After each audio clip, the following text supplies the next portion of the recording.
Today in the studio, we have Mr. Phil Williams. Welcome, Phil. Thanks, Eddie. Matt Good Wilson, to be CJ. here. And, Phil, we've gone back a long time. I think I met you originally at Pinetree. You were one of the guys that interviewed me the first time. Yeah, I think we just overlapped at the end. Like I was almost on my way out the door and you were just arriving. Yes. But I remember meeting you for sure. Yeah. When you first got interviewed. Yeah. And then you went off to do some fantastic things. You were at Dundee. Yeah. So I left Pinetree and I went to investment banking at Dundee for 4.5 years. Crazy, man. Yeah. And raised a ton of money. Raised a ton of money. You're Mr. Uranium. You still are. So I think we did the math. I think we raised about $1 billion for uranium companies, or we're part of syndicates for that much. And we were M&A advisors for, over that period of time, one side of half the uranium trades over that period of time. So we were very busy at a time when uranium was not firing the way that it has. Yeah. Not quite right now, but in the last few years, like we've had a bit of a moment, but we didn't really have it back then. So, I mean, when's the last time that uranium really did have a moment? I mean, was it Fukushima? Was that it? Was that the death? Well, Fukushima was definitely the death. And leading into that, though, we were on a massive upswing. So that 2010 year was a big year. After the first big rally that was the sort of 05, 06, and then peaked in 07. Then we got another rally into the end of 2010. And I think at the time, we were all convinced that that was the real renaissance and like it was all coming back. And then Fukushima just wiped it out. And it was 10 years of... So what's your conviction on uranium? Why uranium? I mean, you've done gold. You could do you know about all these things, right? But like why? And I know you do dabble in all the things, whether it be golds or coppers or whatever it could be, right? Zincs. But in terms of uranium, what draws you back in? Is it because you have the Rolodex in that space? You know the space? Is it? Do you have like this gold bug fundamental belief in uranium? And let's talk about that. I'd say it's a little bit of everything. I mean, I kind of liken it to the mafia. Once you get into uranium, it's very hard to get out. Yeah. And then it becomes self-fulfilling because the more you do in it, the more you know, and the more that Rolodex comes into play. So then, so in 2017, when I was going out on my own and becoming an entrepreneur, it was the natural thing to do. Over my career leading up to that, and even before Pinetree, and so the 4 years I was at Pinetree, we spent a ton of time in uranium. Yep. I think, and Matt would know this probably better than I would, I think our portfolio was 20% of uranium, maybe 25%, and we got up to $1 billion in assets at Pinetree, so a significant amount of money invested. But even before that, starting in 06, I was a sell-side research analyst covering uranium. So I've been doing it for a long period of time, and you know, I've got this map on my wall with all the uranium projects around the world. I think I've been to over 100 projects in uranium. So it kind of wouldn't make sense not to leverage that. And then all the contacts that I have in terms of counterparty CEOs, investment funds, and so I just kind of kept doing it on top of other things that I definitely get involved with. I fundamentally believe in uranium. Like I know we're looking at, I mean, this is maybe another conversation, or maybe it's for today. I don't know. But we talked about like carbon, decarbonization, carbon taxes, the environment, global warming, renewables, and all that stuff. And it's like, for me, you know, when we're looking for like alternate energy and all of this, we have it. We have the tech. It's not solar cells. It's not wind. I mean, all those things are great, but they still have a long way to go. I mean, they're by no means good enough right now to be a viable alternative to what we're currently producing energy at, like with the subsidies and stuff. Like uranium, atomic energy is just phenomenal.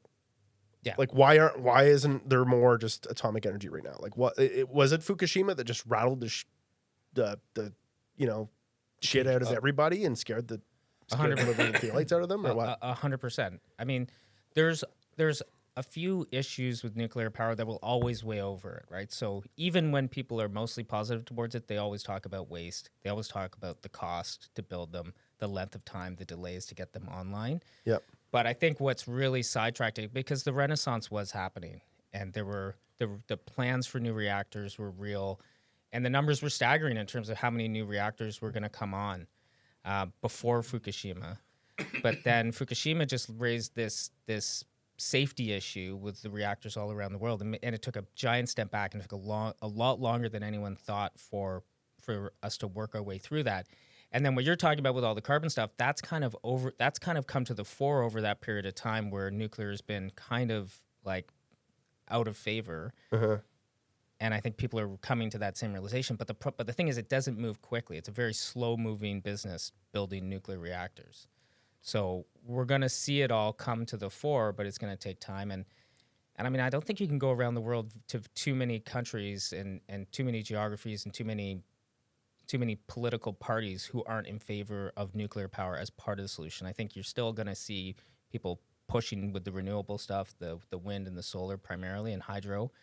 But nuclear it's got its place, and I think it's generally becoming more accepted around the world that it is. It feels like this coming cycle, the narrative's a little bit different when you have the more popular talking heads in, like, say, the green space, like the Bill Gates or even Elon Musk, touting the benefits of nuclear power now, and that's almost in captivating a new generation, not like the older one where it's all NIMBY and maybe they've... Has Elon backed the Oh yeah, I mean, like- he's been tweeting about it. Okay. He thinks nuclear is the solution, and Bill Gates is God. backing these a small modular reactor design.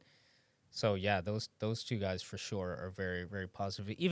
Even Greta has, although I don't think she's quite fully come onto the bandwagon for nuclear, she's definitely way more favorable to nuclear. And when you talk about Germany, for example, of keeping those reactors on, then going back to coal, which is what they're seeming to have to do to get the power that they need in that country. It's so silly that we have to be like, even Greta, you know, It- Greta, like entirely. Greta, she's a high school student that knows nothing.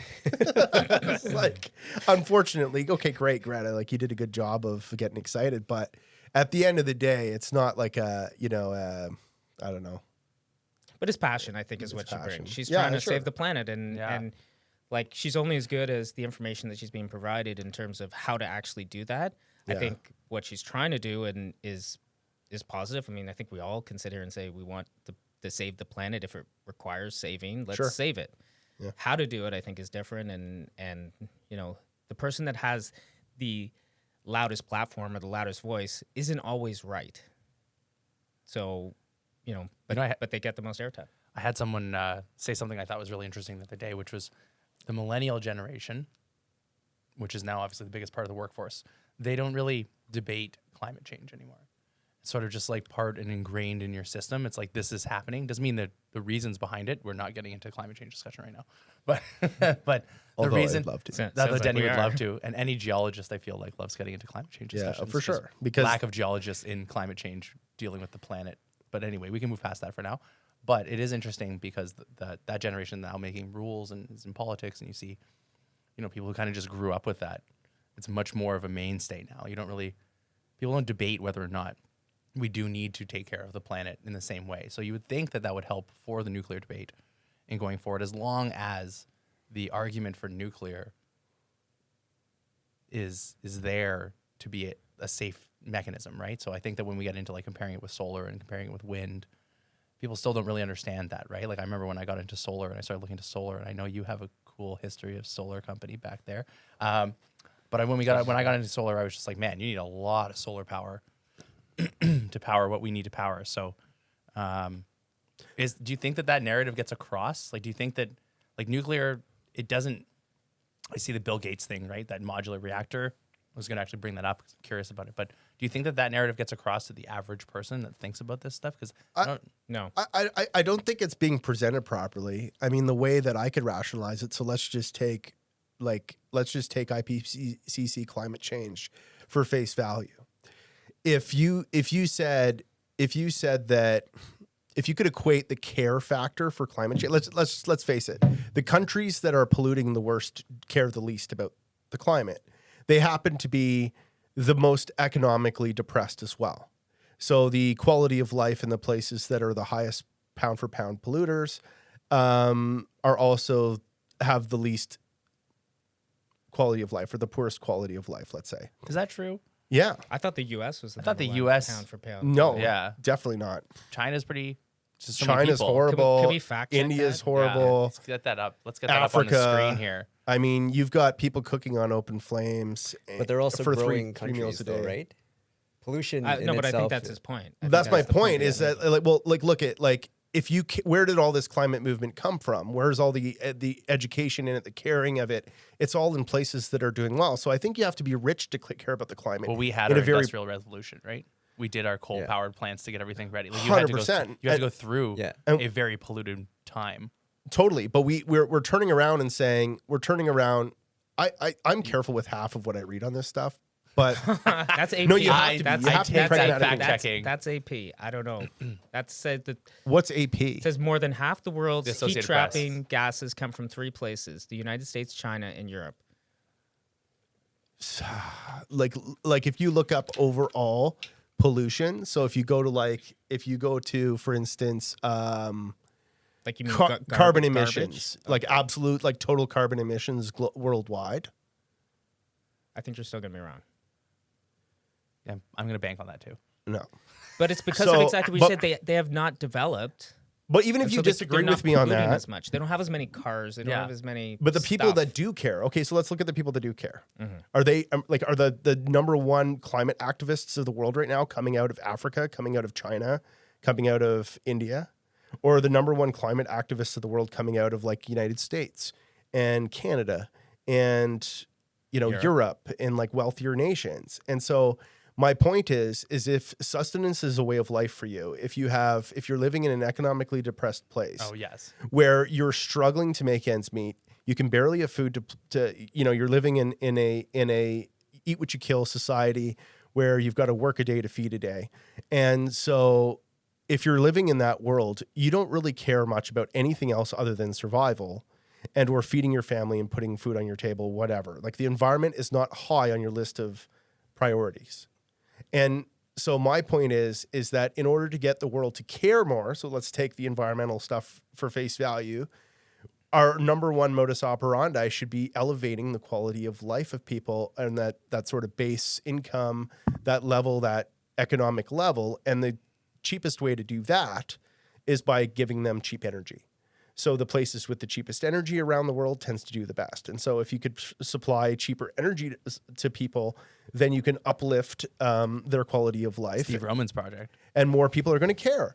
And so my whole thing is like, what other technology would you have available at your fingertips to generate more power for more people on the planet, to generate work for them, energy, to uplift their quality of life? And so if you can get behind that thesis, then I think you end up landing on uranium. You end up landing on nuclear power being a net benefit to the environment, even if you don't believe it's green. and particularly with these small modular reactors, because You're right. a lot of these places that you're talking about that need developing and need to be brought into the the current level that we're at in the Western world, they're not big populations, so they don't really need to support a massive Mecca. 1,000 megawatt nuclear power plant. They could use something much smaller that is modular, and you can just deliver it and install it and start powering them. But then you also need the infrastructure, the transmission, and all of that stuff. But I think it can go a long way, and I think that's one of the promises of small modular reactors for the world. Yeah. Where are they in the development? Like, I remember reading an article about a year ago on it and didn't really understand where it was, but that's Bill Gates' thing, right? That's what he's really pushing. He's one of them. There's a number of different reactor designs and groups building them. One that I can talk about, which is very close to home, is OPG is planning to have their first small modular reactor. I believe it's going in at Darlington, just down the road here, and it'll be commercial by 2028. Is that like an experiment setup for the modular? I think it's a proper Okay. SMR, Like a bolt-on? but it's just being built within like a proper regular nuclear power plant that we have. Interesting. That's cool. I didn't know that. Like that's pretty close. That's not That's that very far away. close. And they're just one of 7 or 8 different competing groups that are advancing forward and promising to be commercial before the end of the decade. Wow. I mean, nuclear fallout is scary as hell, but the benefit of just free, like it's almost free energy. Like it's Once you get it up and running, it's wild. And they run for a long time. it's Like the safest form of energy out there. like all of the energy you use in your entire lifetime fits into like less than a pop can of uranium. I mean, Something like that. I can't I've heard fact that. check. I can't fact check Well, that. we don't have How to much fact- energy I've are heard you- that. Okay, that's I can't true. fact check that either. I've just heard it. Then it's true. Yeah, So it's gotta be true. So how does the uranium? I always get really interested in this because there's always debates, especially on the Twitter sphere, and some influenced wealthy people who are fund managers talk about the shortfalls or the oversupply of uranium. And I don't really know the space. It's an interesting space. There's I feel like I heard about taking apart old nukes and stuff that comes out of Kazakhstan and why they have so much. What can you give us some background on just the supply demand metrics of it all? Yeah, and it is one of those industries where there's a lot to it. And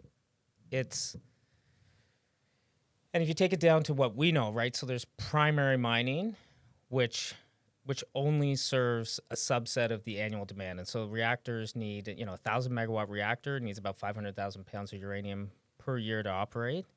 And only, I'd say 60 to 70% of the annual demand comes from new, fresh uranium mining. And then there's all these secondary sources.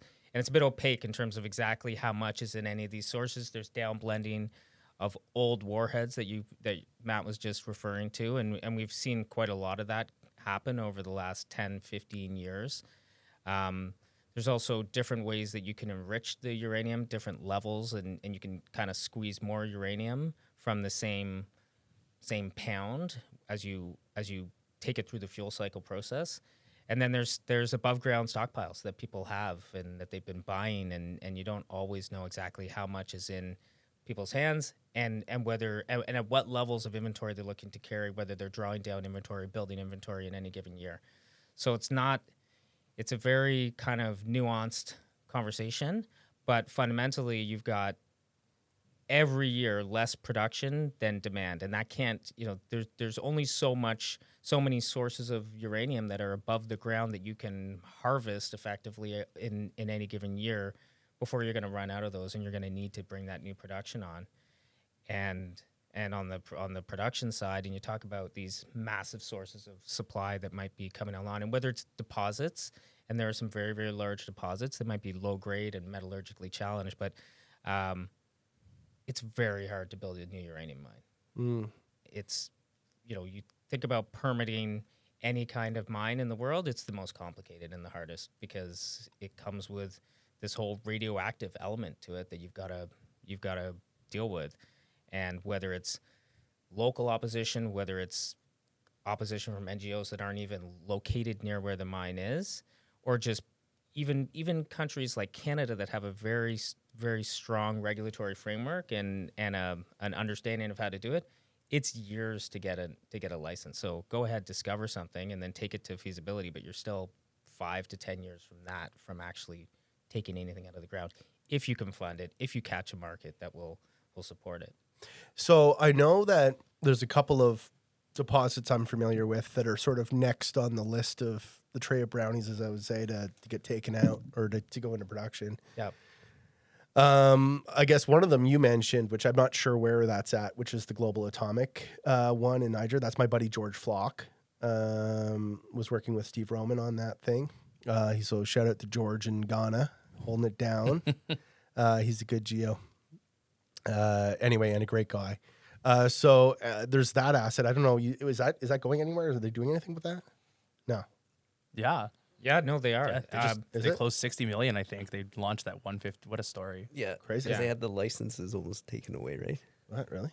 Well, it's, Yeah, what happened? I mean, and this is the fascinating thing about the space. Like that was kind of the headline and maybe what a lot of people took from it. But when you dug into it, and this project's in Niger for people that don't know, and it is a standout ore body. Like it is very high grade. It's large.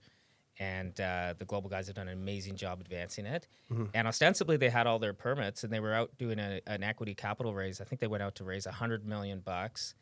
Ended up with the entire shoe was taken, 115 they were going to raise, and they were getting ready to close on that financing. And 2 days before that financing was going to close, they got a ruling out of a local court in Niger, and effectively it told them to stop development of one of their licenses. It actually turned out that was not the license that the main project is on, but just a huge uproar in the market and just added insane risk overnight to a project that was on really the fast track to development, and as it should be, because it's an unbelievable project.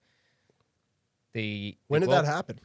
That was A month ago? Pull up the 2 chart, months ago? Steph. Pull up the chart. couple Yeah, weeks. it was wild. They were a day Whoa. from closing. I think they were a day from closing the deal. Yeah. And They were private forever, man. yeah, we owned it. Yeah, and I know we owned it. Pinetree owned it. Yeah. Of course, Pinetree owned it. So How could we I not used to own work it? with George out in Ghana, Right. and so we're buds from the old days. And then it turns out that we end up owning a whole bunch I remember of that this private he project. was in I had charge to of. value private companies at Pinetree, and Steve Roman would never get back to me. So you took that job. You took that job from me. Yeah, that's Thank right. you, because Yeah. I hated that job. He was the email that he was just like, I'm never responding. And I'd be like, who is this guy? And everyone's like, don't worry about it. It's fine. It's called Global Atomic. A Global Atomic. But you know what? They were private for a long time, and they were one of these stories, and there's a number of them in the space who great company, great assets, and just missed the window for uranium. I mean, uranium has been a story of windows over the years, and if you didn't get public into the window, you got stuck as a private company, and they got stuck for a while. And in fact, they only ended up going public. I don't know if you can go back max on that chart there. 2021. No. When they went public. Well, they actually did an RTO or merger with a listed company that has a zinc processing asset in Turkey. So they didn't even take it public directly. They went through this other company. Was that Platinex? No, not Platinex. I can't remember what it was called actually. Global Atomic was always the name of the I uranium remember. company. What was the name of the zinc company? I can't He's been remember. trying. He's been trying at it for a long time. Yeah, It's yeah, like, yeah. That's what I'm what saying. was That it, like, Plasinex? Plasinex? Was it? what was that guy's name? Nice guy. Yeah, he was really. He's an English guy. No, this company that they went public through was Steve Roman also ran that company. Oh, okay. So Different thing. I just can't remember what it was called. It'll come back. Anyway, so it's going to keep going, but it sounds like it's going to production. It will definitely go to production. Right. Because, so the rest of the story was the global guys on the ground got that ruling overturned within days, but the financing was pulled. And But then they damage. relaunched it, and then they still got 60, I think, right? yeah, so if you look at it, I think they announced the initial deal at 350. Yeah. And then the stock dropped, and Into they the ended up deal. repricing the deal at $3 Yeah. and took less money. And now it's at And then it got pulled, and they had to reprice it again. just the one time. Oh, okay. What's the money for? Is it for construction? It's for construction. Okay. Yeah. Is But it they- enough money? No, they need more, and there's some debt that they're working on. I don't know Okay. the exact numbers, but definitely the 115 that they were planning to raise was what they needed. So they're short on that side now, but Is there anything else? So I know of Global Atomic, and then of course the Next Gen. Next That's Gen what I was gonna project. ask, Well, is no, I was gonna actually ask prior to talking about Next Gen. I was gonna ask, is there anything else that's like that's that far along? Global Atomic's actually building their mine right now. Well, Next look, Gen they're- seems pretty far along, but so there were a number of mines. There were a number of mines that were built in the last cycle that were shut down and on care and maintenance. So there's fully built projects that are looking to turn back on. So you can look at Paladin's Langer Heinrich project in Namibia. Yep. And that was actually in that cycle, in that bull market of that 05, 06, 07, that was the first new mine to be built from scratch. And so that's on care and maintenance. Paladin's is working towards bringing that back into production. And then there's a number of other projects, whether it's the Honeymoon project in Australia owned by Boss. Lotus has the Calacara project in Malawi. And then there's a bunch of assets in the U.S. that are sitting idle, past producing mines, whether it's mines owned by Energy Fuels, UR Energy, UEC, Peninsula, or the company that I run. We also have some past producing mines that can come back on relatively quickly. But generally, other than doing things, technically to de-risk them and figure out what it's going to take to bring them back into production, we're all kind of waiting for higher prices. What's the price now, roughly? $50 on the spot basis. Yeah. And when does that ISR stuff matter? Or is it ISR? At what price can it come in?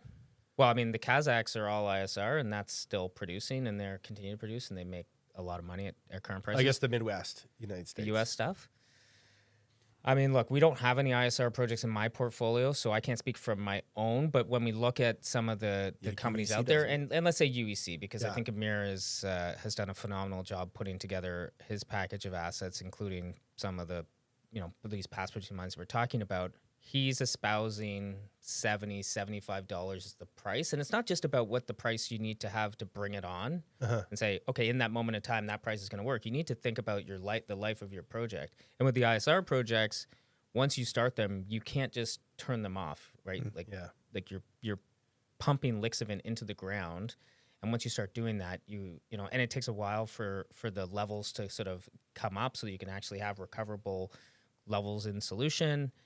And then once you've activated the well field, you don't just want to stop it; you want to keep it going. So you need to kind of figure out like what price can you get sustainably for a period of time to turn those mines up. Yeah, you need those off takes. Need off takes. Basically the entire. So do you think the theory is just in the U.S.? Let's focus on the U.S. for a sec. I know you were very focused in the U.S. You have a lot of assets in the U.S. So is the idea? I know that I had Mark Ragouz, I remember, tell me back in the day. He was like, the reason uranium really worked in the U.S., especially when you look at the grades, it's not like the Athabasca or anything, but it works in the U.S. because the U.S. says we need uranium and we need it from the U.S. Does that play here again? Do you see that kind of taking over again in terms of, I mean, Biden has all these huge grants available. The DoD is getting involved. Like this is a big macro theme right now, right? It's like I'm securing critical metals domestically. Does that kind of play out again here? It definitely does. I mean, at the end of the day, price is the thing that matters, right? Like just because you want to buy U.S. uranium, I'm not going to sell it to you unless you pay me the price that it makes sense for me to extract it out of the ground. What we have seen, though, to what you're talking about, is we have seen the U.S. government has created a strategic reserve and has started buying uranium. So they bought 1 million pounds of uranium from 4 or 5 different producers or past producers. And I can't remember the exact number, but the average price they paid was, I think, $65. They paid up to almost $70 for these pounds. And they're basically taking them off the market and sequestering them for, future use as needed. But I think that's indicative of where the price needs to kind of be in the U.S. But it is a bit of an issue to figure out how to tell the utilities like to pay that price if the market's much lower. The price of uranium is $50, and you're saying, well, I have to buy U.S. material. Well, like what's the And that's where the subsidy comes in. Like that's the only way you could probably do it, right? They're like, well, I'm just gonna buy uranium elsewhere for less money. Yeah. We're not Phil even at Pretty much. No. Makes sense to me. How about no? yeah. when Cameco was able to shut down their mines because even for them it was cheaper just to buy on spot to fulfill their long-term contracts, right? Yeah. Yeah. So with you mentioned Paladin, and I think every big promoter in mining has made their fortune in Paladin before they go off into other commodities and stuff like that. Why is uranium such, like when uranium moves, why is it so violent, like torquey compared to every other commodity? It feels like this is where a lot of people have made their wealth. Yeah, I think a big part of it is just the nature of the way it trades, right? So I'm talking about this $50 spot price. Yeah. But that's a small subset of the total amount of uranium demand per annum. Only a fraction of it trades on the spot market. And the balance is traded in these long-term contracts. So utilities, will go to Paladin, and Paladin sign contracts with utilities, and they say, I'll take X million pounds from you per year. And that gets priced. And there's a bunch of different ways that those contracts get priced. It could be fixed, it could be floor ceiling, it could be spot price related. With escalators, there's a million different ways that they'll slice and dice that. But only a subset of material actually hits that spot market. And so that spot market can move very, very quickly, particularly if some dramatic event happens, like we saw with, and you're talking about when Cameco just shut their mines down. But before, one of the real catalysts was when the Cigar Lake mine flooded back in 2006, and then it was like, where are we going to get that material from? That's 18 million pounds of production that's just pulled off of the market, and it's not. And those pounds were being sold in contracts, and so now they can't deliver in those contracts, so they got to go get the material from somewhere else and put a squeeze on the whole thing. And then so now you got to go into the spot market to get material. And then what always happens in these trades is that the financial players come in, right? And so in that moment, you had a bunch of hedge funds come in and physical funds and start buying up spot material and tightening that market. And prices just move very quickly because there was no supply. There was nowhere to get that material. So basically, if there's a bigger crash, do you think that it's like if there's another moment like that, given you have the Sprots of the world going out and creating these, purchase funds for physical, and you have the strategic purchases in the U.S., is it even more primed for something, more bananas, so to speak? Possibly. I mean, it also depends on what the catalyst is. And so right now what we're looking for the utilities to come in on the contracting market, and we're seeing a lot more material get contracted. And so I think that's a good sign that they need material. What's going to be the catalyst to drive the spot market? And you talk about Sprott Physical Trust. They've been out buying material consistently for the last couple of years since they switched over their structure. They've sucked up a lot of that loose material. I don't get the impression from anything that I read, and I'm not directly in the spot market myself or our company's buying and selling material, but I don't get the impression that there's a lot of loose material. So if you needed to come in and buy in size, I think you could move the market dramatically. Right. It's gonna be like Germany announces. Yeah, it's like one event. Yeah. Get ready. To CJ's point, it's like as soon as it hits, it's like getting ready. Well, everyone waits, and then when it happens, it happens. So I think that's what Phil mentioned. All right, so what are we buying? Everyone's just waiting. Yeah, maybe Earth Let's Labs. go. What are we Maybe buying? Earth Labs physical uranium.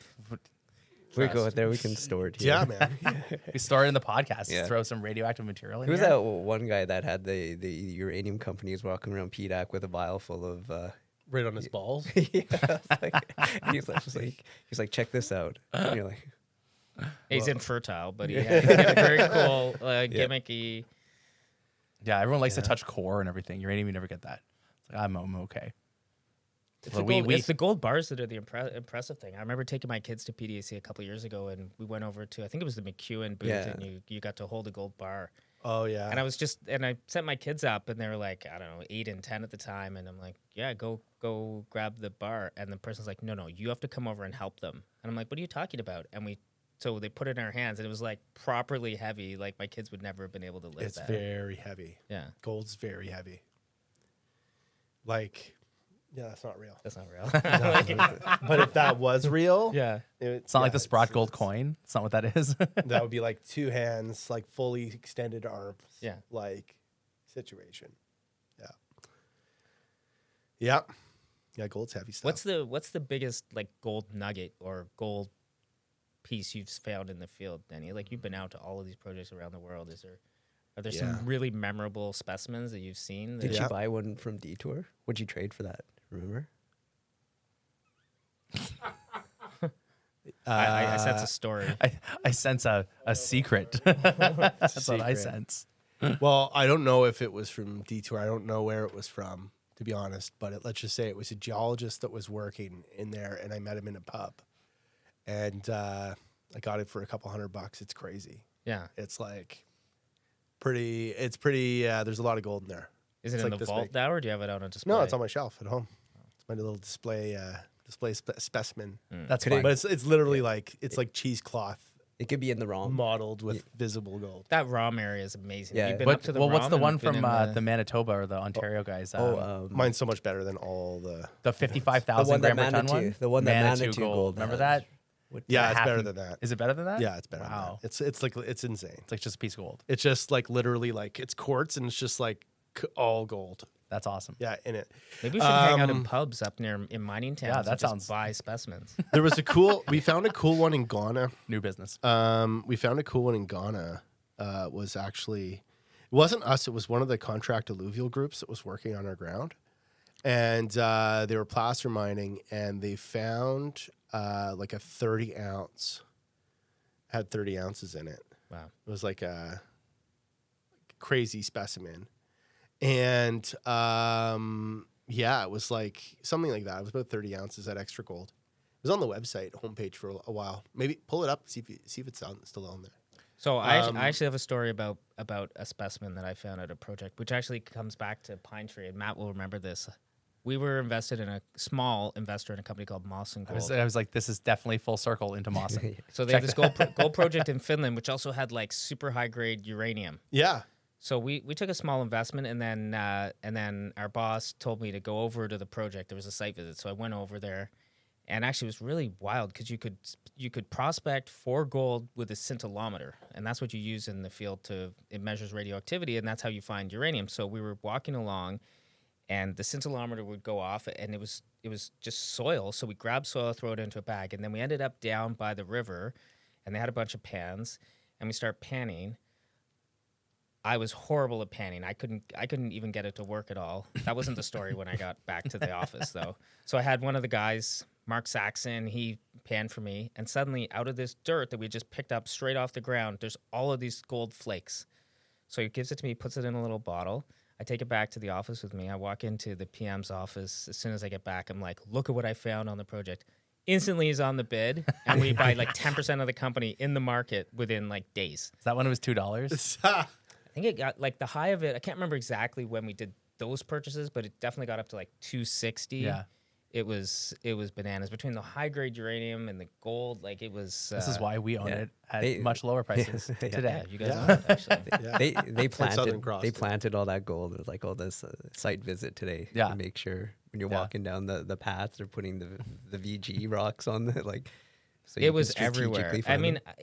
I wish I could remember some of the grades that they pulled. Some of the out grades, it was like everything. 1,000. It's 1,000 gram, 500 could be all over the place. Yeah, Mawson's that initial prospecting sheet that you always see from a Yeah. company when it's really early on, like the copper samples, whatever it is, their gold samples everywhere sheet was bonkers. It was just the most high grade Everywhere. Finland's has some pretty impressive stuff. Yeah. I mean, that whole belt, there's some pretty cool stuff. This is the nugget on Extra Gold's website.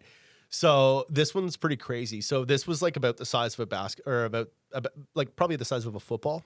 Wow. Roughly that rock right there. Did you find it? I didn't personally find it, but I have an awesome story about it. So they found it. So there was like an alluvial operation on our project. So the way that Extra was set up was really smart. We had all these illegal local miners. And so one of the things that Jim set up was he got everybody formalized and got them like all these different mining groups, got them mining services provider licenses, or like showed them how to, so they had to go through and register themselves as a business and pay their taxes and all that kind of fun stuff. And by formalizing those groups, they can continue to do the stuff they were doing before illegally. They can continue to do it legally with a little bit more scrutiny and supervision and control. And it wasn't even that they work in really horrible conditions either. Like there's just excavators that dig up, basically holes, and then they have they sluice. They have people that sluice and pan the material and stuff like this, and some stuff like. Before, let's say, they would use mercury, but we, like on our site, we wouldn't be allowed to use mercury, let's say. And then we would appoint security guards at all these different places to oversee and to like monitor to make sure that everything is happening above board, nobody's taking off with things. And that's how this was found. So this was found in the bottom of one of the pits. And everybody got excited, and it was like, oh, check this out. And so naturally when we found it, then the owners of that site, actually, they were like one of the bigger groups. And they didn't trust us with bringing that piece back, right? Because the arrangement is that they do all the gold processing, and then we would get a portion of the gold, and then and then pay the government its taxes that are owned, and then keep our portion as an NSR, and then they would get the rest, right? And they can do whatever the hell they want with it. But that's sort of the general arrangement with the mining contractors, and in this case. They had found this, and so I took it, and I had to figure out how much gold was in it to make sure that they were appropriately compensated for it, because this mattered more to our hard rock story than anything. Like it's clearly not, it's clearly come from somewhere, and so we wanted this. It's on the soil. Yeah, so and so, or it's not like just like a free nugget free of gold gold somewhere. Yeah, it's obviously a cool promotional piece, and so I had taken it and I started cleaning it, and I had all these like, Ghanaians kind of watching me and supervising me and making sure I'm not tampering with it or Yeah. breaking off pieces and stuff. So I'm scrubbing it all up, but then I'm doing all my SG measurements on it. Like, okay, this is quartz, this is gold, trying to deduct exactly how much of this is gold and how much is quartz. And so, because basically those were the two. Obviously, the two. So what did you two arrive things in at? there. What's the answer? How much? Yeah, is it was in like there? something like 30 ounces of gold or something. Oh, wow. It was crazy.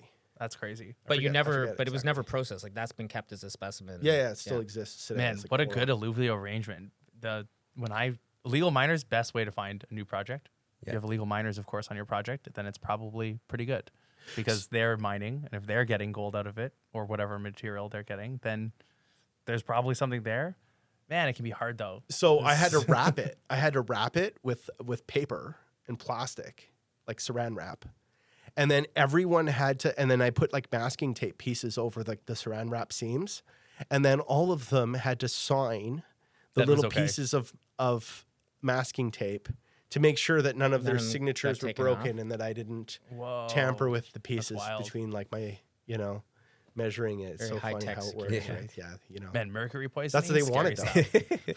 That's what they wanted. I just, bet that's all I so. think about with illegal mining. Mercury There used to be poisoning. local guys in town The that would twitching and stuff. Well, they would take the Whoa. mercury. They would mix so they would pan, and then they would take the con from the pans. They wouldn't pan it clean. They just like pan a con, and then they would mix like mercury in with their hands, and they would slosh it around in there, and then out of their amalgam. So then they would try to get a pure piece of amalgam by taking the mercury out of that, and putting it in their mouth, and then they would spit out the excess mercury. So that what was left over was the amalgam, Oh, right? And they would spit it out, so their teeth would be like all gone. It's like you guys are dying soon if you keep doing this. This is really bad. Well, did you guys see that video? I think it would even be on the BBC of the artisanal mining. I think it's cobalt in Congo, the Congo, where the guys Chinese owned mine, where and they they're were all they were scrambling out of this hole. Like there'd been a yeah. rock fall, Yeah. and then like one of the miners came up and he was like, open the hole, and then they were all jumping out of it. yeah, Yeah, there it is. yeah. You need a people just keep coming out. You need a They used to sacrifice people in the pits. you need to have mining like that to have ESG products and stuff. So They used to sacrifice people in Yeah. the pits. They still do. Really? Yeah, they still need- do. Whoa. you Locally, need coal. Yeah. Like the chief and all that, they're all muddled up in the mining. So you have politicians and you have like the chiefs and all this and the locals, and they're all like muddled up into this mining, but they still have a fundamental belief. This is in Ghana specifically in the eastern region, but they still have a fundamental belief in a lot of the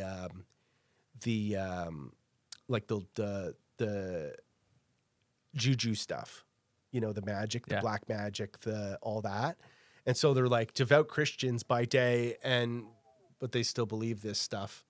And oh my God, look! Did you this see is this? Crazy. Yeah, it's terrible. Oh my God, it's terrifying. But he's watching. You can see the guy who's digging. He's watching up top to see what's gonna keep coming. Right, like what rockfall might come next. Look at him. He's not even looking at the hole. Yeah, he's just trying to get people out. But then there's the sort of nice part to it at the end when they get all the guys out and there's cheering and but still Man. this is, look at this. If this is what the world thinks mining is, That's not good. No, it's not. it's not good. I mean, it is mining, right? But that's not the kind of mining that we support. Yeah, we obviously. had No, we had there's an illegal no- pit on our project in Paraguay, right? It was 230 meters long by 30 meters by 30 meters. So this is like a real hole in the ground. But the way that they had mined, the benches for the pit were basically just vertical. Like it was just a ski hill down. And the story was every rainy season, which was I think November, whenever it was. Anyway, every raining season they had these 3 excavators. And it wasn't every single season 2 or 3 people would die because the excavator would try and go down the pit and it would collapse and fall on the person. And it was constant. They'd been mining this for a long time. It's a big pit, right? And man, it really gets you into. But they just kept going. There were 1,000 ball mills. 1,000. crazy. 1,000 ball mills. These little tiny hut sort of looking things around the project because there was so much gold in the ground. You remember Sheldon had that piece of art? It was called Cask of Thousands. Yeah, the one with the cult From, Sarah Pilata. Yes, Yeah, that's yeah, right. It's for so sure. amazing. But if you look at it, you think it's from like early 1900s or something. Cast of Thousands. But it was it's like called. It's from the 80s. What's the best project you've been to? What was it, or the best site visit? Best site visit. I always tell. I think of that. Different funny ones. Well, because we're talking uranium, I thought the next gen one was pretty fun. Yeah. When we were out there. I mean, it wasn't the most exciting thing, but we were, catching fish, and Rob Chang was ripping the pickerel out like crazy. He had like 30 that day. Oh, those site visits up to the Athabasca are always great because you mix them with a fishing trip. They have amazing lodges. The fishing is fantastic. It was awesome. Yeah. I don't know. And the project was just unbelievable. I think Next Gen was cool and what was cool about the timing of that trip was that was around the time when Fission was the rock star, and Next Gen was like the poor cousin neighbor to Fission, and then Dev and Lee had this like pissing match that was happening, and all of that was going on, and then suddenly, I remember that trip because I think that was the changeover. So that's when Garrett Ainsworth came in, and what's his name left, the other geologist who's now doing the rare earth thing. Sykes. James Sykes was out, and Garrett Ainsworth came in, and it was around that time that they started to consistently hit zones. And I remember Richard asking me to, like, being pragmatic about it. Denny, have a deep dive, and I did a bunch of hand-drawn cross sections from the publicly released information, and and you could clearly kind of link up the A zone, the A1, and the A2, or wherever they were. Yeah. And this is all sort of connecting, and the dots were connecting pretty well. And at that site, with the scintillometer measurements and all the goodies, it was like, this is actually something big. You could almost feel I it in remember your they had bones. like a hole out that I don't know if it had been released or it's about to be released, but it was like Crazy. This is crazy. I remember even dating back before that. I mean, that whole area, the Alpha, the Hathor, Fission, like all that stuff. There's such an interesting development over that. Well, and it's to something that Denny just spoke about, like this kind of rivalry and these. I find it fascinating, particularly in uranium, and I'd actually, you guys, like, if you see this in other commodities, like for some reason neighbors cannot get along, and it's not like, particularly if you think about that part of the basin, right? You're out on the west, there aren't any mines, there aren't any mills, you're kind of forging new ground, you're having some success making discoveries. Wouldn't you want to lift each other up? And it's not exclusive to what happened in the western side of the Athabasca. I think that's all water under the bridge, and everyone's, Fission and Next Gen, I think, get along extremely well and both be very supportive of development scenario over there. But I can't understand why what's good for your neighbor can't be good for you in mining, because, if you're elevating, if the project beside you is being elevated, that should be good things for you. I don't know if you see that, or if that's just some unique construct of the uranium space. No, it happens even in golds, and I guess it depends on what district you're in and who you're dealing with. I mean, I've always seen it as, whatever's happening in your surroundings is good for you, no matter what. Right? Like I understood from the perspective of Dev when he was trading around $1 billion with Fission, and then you had Next Gen just to the north on the exact same structure. Trading at at one point, 20 million, 30 million. And there was this huge disparity. And then in comes Next Gen with all of these hits. And then suddenly there's this arb where you can either buy Dev for $1 billion or you can buy Next Gen for, a fraction of that. And so I could understand that from some perspective, but the reality is you're right. Like, I mean, if someone's going to come in and build a mine, the more a serious miner, if you're a Riva or you're Cameco, and you're interested in building something huge, the more that's around, the better it is. The more likely you are to want to actually go there and set up shop. And it's because I don't think it's a zero-sum game. Like, you can both be successful. Yeah. Haters. Who do you think? Well, when we had the panel with your Newfoundland CEO colleagues, everyone was so happy and rooting for each other. What's good for each other is good for them, and yeah. I think if it drains funds, though, I would assume that if you're thinking about what's the job What's the job of a junior mining CEO? We've all been doing this pretty long time. It's like one job Yeah. of a junior mining CEO, and a job that requires you to never make $1 of profit in 20 years. You got to raise money. That's literally what your job is, raise money, right? Like tell the story, raise money, bring profile. So I could assume that there would be a little bit of animosity because if you are losing funds, and we've talked about the tight uranium space, and if the market wasn't hot at that point, post Fukushima, I forget what the timing of this exactly was, but I think it was post. Then like maybe if it's drawing funds away from you, I could understand some animosity because I know that happened in the rare earth space, for example, right? So people would hate on each other's projects. And the rare earth market ripped right in 11, right at the end of kind of that cycle, then no CEO was ever nice about another project. I don't remember anyone complimenting anyone. The only people that did it were the guys from Mitsui who were like talk about because they're like, we're going to buy it, so we don't care. Yeah, but I remember just people would hate on it because they would try and make sure that they were positioned to get That's the most why money. if you're confident in what you have, you shouldn't need Then to you're good. hate on, Then on you're the good. other thing. And I think the nuanced difference to the uranium stuff is discoveries in the basin particularly are lottery tickets, and people will always and if something beside you has made that discovery and is that $1 billion company, you can always raise money for that 10, 15, 20, 50 Yeah, that's million, true. 100 million company that could be the next billion. Like that's what people are looking for in junior mining. I think that when that rare earth stuff, like I mean, it's rare earths. I think it's rare earths. And I think it's maybe CEOs that aren't as confident in what they have, and there's probably a much smaller amount of capital for rare earths were at that point in time. Even uranium is one of these very strange sectors where there's rabid believers, and there's even in this downturn, and I've raised a lot of money for the companies that are in our kind of stable in the last 2 or 3 years, and there are dedicated uranium funds when effectively the stocks are no bid and nobody cares about the space. There are funds out there that are making a living solely on investing in uranium. Like it's actually really wild. But isn't that sort of if you were a big fund, isn't that what you would want to buy? Like when the ideal time to buy something would be is when everyone else hates it. Like I met in Miami, I met some like crazy Czech Republic funds that were leaning into, or they had leaned into coal, for instance, and they caught on this whole big met bid. coal. Yeah. They caught huge lightning in that because they were contrarians. They're like, everyone hates coal. The world hates coal. Coal could never be more unliked. Now's the time to be buying coal. You know what you need then? No redemptions. In your need fund. that- Big deal. Yeah, and right? it depends you how need the you're- right model of your fund. It's like otherwise you can't do it, right? Because if it takes too long, especially commodity cycles, they're so like they can be so long and they're down in the dumps.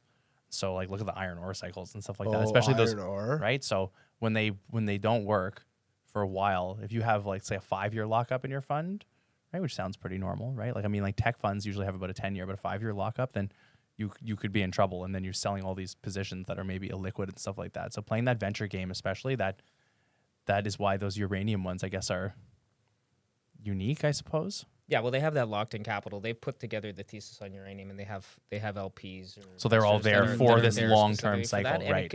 And if you talk about and their LPs, if they're big pension funds that they've allocated a certain amount of their capital to that theme, that they can sit with it for a while. But I think where the risk is in more general resource funds. Like you can't outperform. You can't stay in a bad trade too long when other parts of the commodity complex are working, because you're going to underperform, and then you're going to lose assets and you're going to be behind. So you're going to get those specific uranium funds that are always going to be there, but until uranium performs really well, you're not going to get the generalists coming in and Right. Going to use this as a fun plug quickly for the EarthLabs portfolio, as we are able to hold long positions when these things rock and roll. So just a quick plug right there, and thumbs up. We're long money. The other thing, just quickly on this, because it's an interesting topic to me, ESG meets uranium. We've seen all this ESG stuff penetrate. A lot of the funds, a lot of the bigger funds and stuff like this now are being more cognizant with their, principles of responsible investing and all this kind of stuff. And ESG sort of creeping to the top of that hierarchy, I guess, of capital. And what happens with, where does uranium sit in that? Because we talked about Elon Musk and some of these other people being okay and open to that, but with this growing specter, I'll call it a specter because it's miring a lot of capital from entering into the mining space already. We know that. And so uranium is this hot button issue that can almost be binary. It's either you view it as we do, as maybe a savior for the world, or a place that can provide, maybe an exit in terms of cheap energy, or you view it as this specter of a thing that is just never should be happening because of the environmental catastrophes or human, whatever, Fukushima. Well, I'll give you one anecdote on that. So I was in London last September for the World Nuclear Association Conference, which is an annual meeting of all the players in the space, utilities, producers, everyone in the fuel cycle. And I did some institutional marketing, and I got to see, I got taken around to a wide range of different investors. Half of the funds were clean energy transition funds that were just starting to look at uranium as a daughter product of the nuclear business, no pun intended, and that was the first time that I met them, and even the broker that took me around, they're like, yeah, we were surprised that we were getting traction from these kinds of funds, but the capital that's going into clean energy transition is getting some allocation is being looked at towards nuclear and uranium. So it must be checking the boxes, at least for some, on the ESG side, if that's their mandate is for... So I don't know if they had the full mandate at that point. They were looking at it and seeing if it made sense to put it in. But I think they had gone beyond just, hey, does it make sense? Or like, let's start to get smart on the space. Let's talk to a couple of names. I did joint marketing with the CEO of Energy Fuels. And so we had two companies. So it was a good opportunity for them to kind of get a little bit of a lesson on the space, so to speak. But half of the accounts were clean energy transition, so I took that as a very good sign. I think probably they haven't moved since then, just given what's happened in the space and just general conditions, market conditions, which have been difficult. But I think that's indicative of what could happen. And if those funds capture a lot of capital and allocate only a small amount of that capital into this space, that could be a huge catalyst for the names. Crazy. But even on the ground operationally, they still have to take the steps to be ESG compliant. Like that one mine that they're building in Foreign Saskatchewan. just got tons of dough. Yeah. Foreign just raised a bunch of money with like the pension funds. Yeah. And the pension funds put it in because they were going to be a carbon neutral. They were doing a whole bunch of steps to become a carbon neutral site. So you had all of a sudden you had like this new. I thought it was very. Are they the source of ones that capital. came out with that?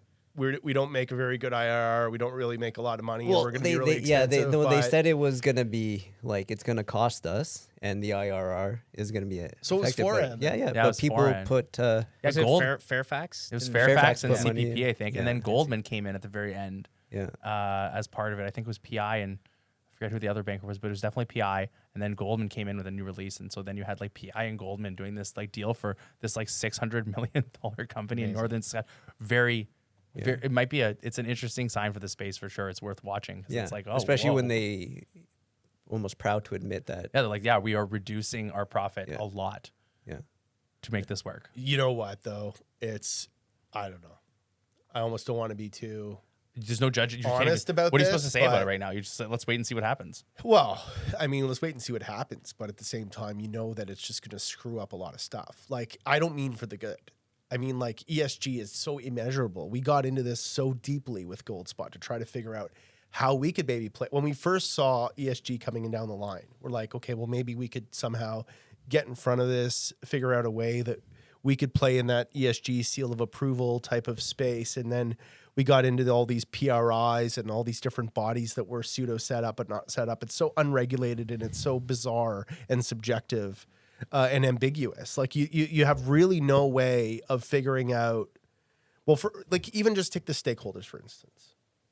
You know, you have a mine site. Who are the stakeholders?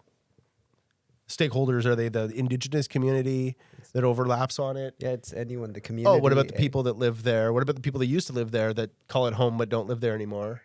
What about the broader country?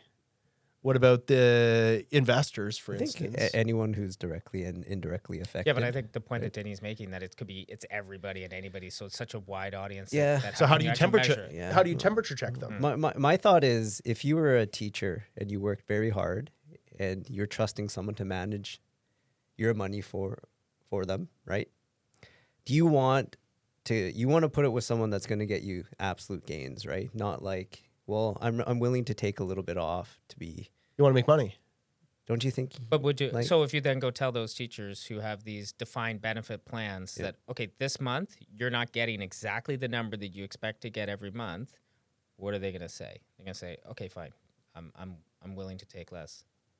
No one's going to be willing to take less, no? So they need returns. You need returns. Right. Yeah. So then if you're going to implement ESG stuff that's going to restrictions to that capital, Yeah. which is going to inherently then reduce returns, like in buying into a mining project that has crappier returns because they're virtue But there's two signaling. kinds of returns, right? If what you're talking about is what Foran's talking about is our profitability at the mine is going to be less, Yeah.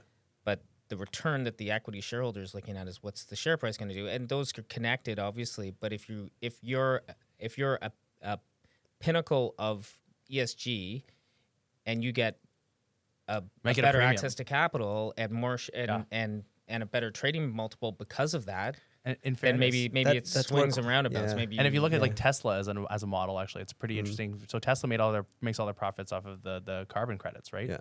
They or make a credits lot off- of them. Not Right? all of it, but But that's a good- huge portion of their profit scenario. So I mean, like if you deal with that, maybe that is a transition in the industry that it's like, well, that is, I don't really understand the carbon market at all because I don't talk about unregulated and random. That's Nobody does. That's the Yeah. irony of it all. yeah, we could do a whole thing on that, but but maybe that is something that's going towards. That would be like you are profiting in some way if you have some sort of different sustainable look at this. And I know Friedland was touting all the stuff about you can't build new big porphyries unless you have Negative water balance. you were the one telling me Yeah. about this. That's right, right? So it's like there is something coming. I mean, when you see like people have to truck seawater hundreds and hundreds of kilometers just to drill a hole right now in some places. I mean, the communities are there without water. So there is some sort of balance. Yeah, his whole needed, thing was right? like negative water balance for tailings, I think, and leaching and whatever. Well, I don't know whatever it was, but it was somehow conflating tailings dams rupturing. Something and, very Robert Friedland. yeah, this was tucked right in behind. The Hydrogen, amount probably. of copper that's being fired in Ukraine right now. On civilians is like 5 pounds per munition, and I know he's been active. Therefore, tons He's of- been active talking about copper these days. The disaster that's coming. so he's active. Well, yeah, that chart that he put out Yeah. over the weekend showing that copper stocks will be if at the current rate of decline, copper stocks will be out by August. Yeah, like that's Inventories, the warehouse. yeah, that's the chart. inventories. It's wild. Wow. That's wild. It got shared a I think lot. it was an Wow, that's a lot of economist bullets. chart actually. Yeah. It was great. I mean, not great, but good if you have a copper project. I mean, we're long copper. I don't know about this ESG stuff, but I Good if you're think if taking you get a all these private like- copper company public in the next. Good if you have a private copper company that is next door to one of the better copper projects in the whole world, and it's going public shortly. Yeah. shortly. Then Name that's to when be you- released yeah. later. I think we're in like 3 private copper companies right now. Are we? Yeah. I'm only in one, so if we overlap on one, then that'd probably be the winner. Yeah. Probably. I bet you that one would be probably pretty good. I'm like 95% sure. Well, That's a lot. Is it quiet? That's a lot. That's a really that's really sure. The pause was for Pause for the effect there? Yeah, for effect. Okay. Phil, what about tell us, this is a good way to wrap up. What's one crazy field trip you had?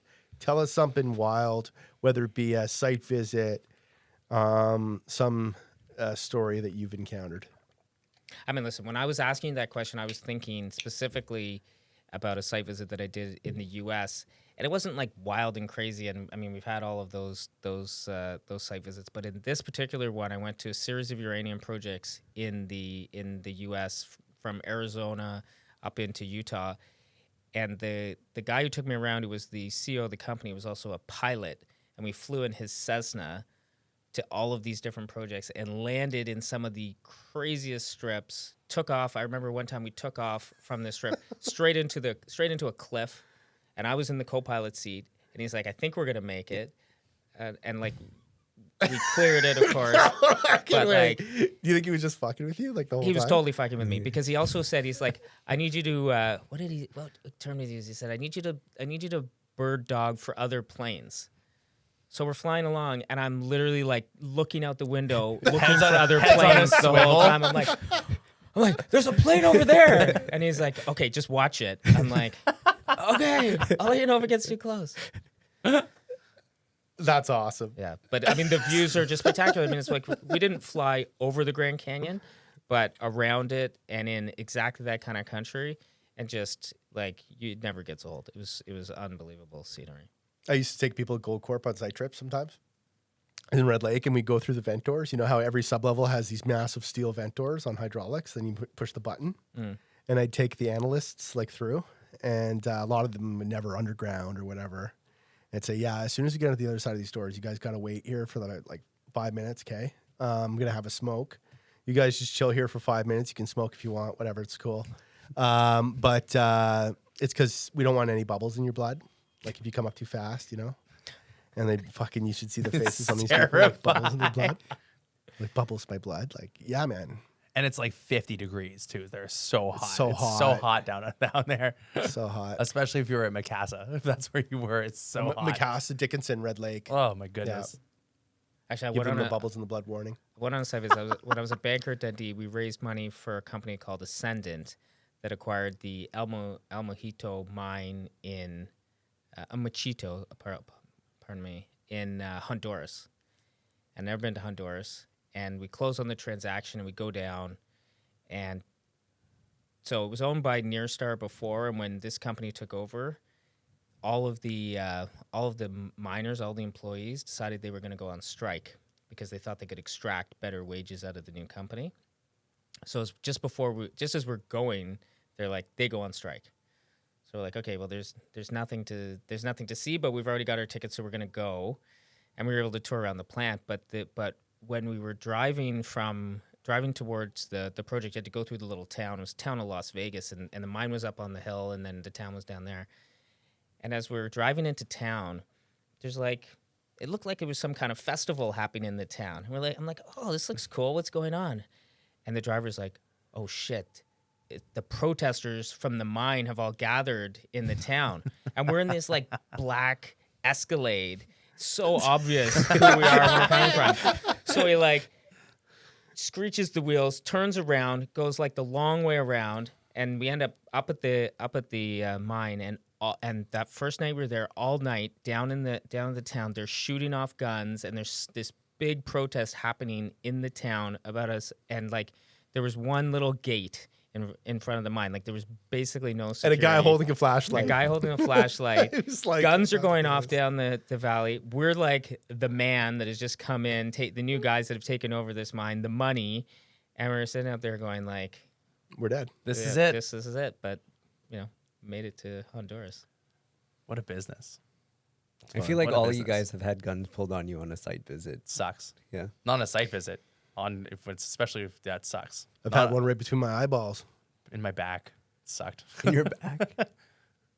Yeah, it sucked. Oh, yeah. You don't know what you're going to do. It's just What did you do? Kind of free. Well, you freeze. I laughed. I did not laugh in any way. I laughed. I don't know why I laughed. It was my automatic reaction. Wow, that's better. Did I ever tell you about the story about Sheldon and I with the machine gun that got pulled on us? We were, and it wasn't really pulled on us, but we were in Zambia at the Royal Livingston Hotel. There was a mining conference that was there every year before Indaba, and it's right on at Victoria Falls where there's the bridge that goes to Zimbabwe. And it was at the time that inflation was running crazy in Zimbabwe, and they had all these like $1 trillion notes in Zimbabwe, and we were on the Zambia side, and we're like, well, we want to get some of those notes.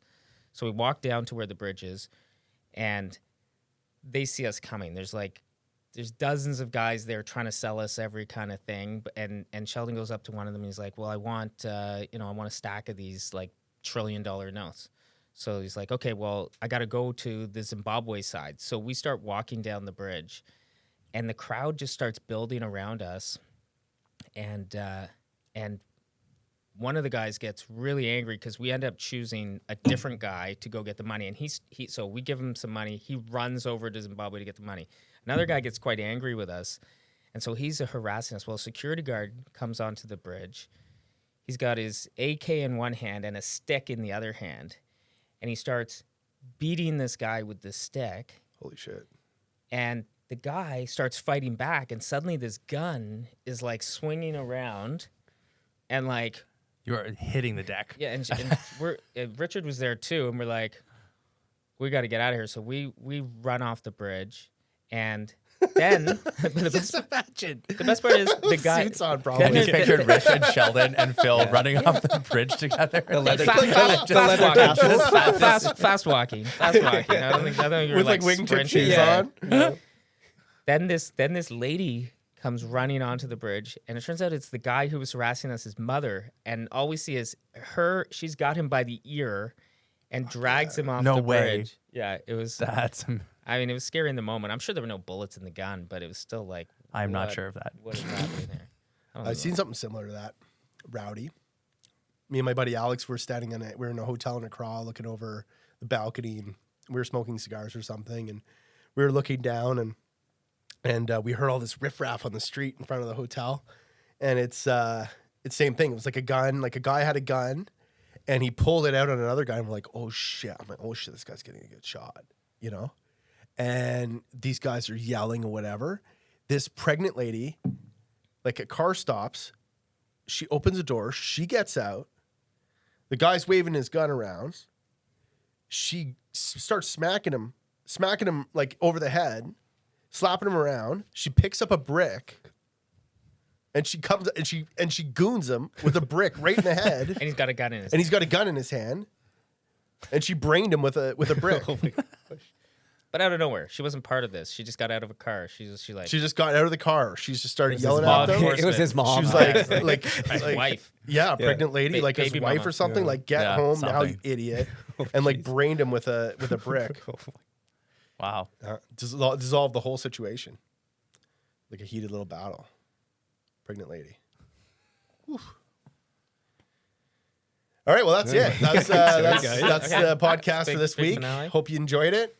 Phil, thanks for coming by. Hope Thanks, you're a Phil. regular, buddy. Yeah. We'll Yeah. come Thank you, back, Phil. and next time we talk other things other than uranium. Love that. But yeah, thank you. Cool, guys.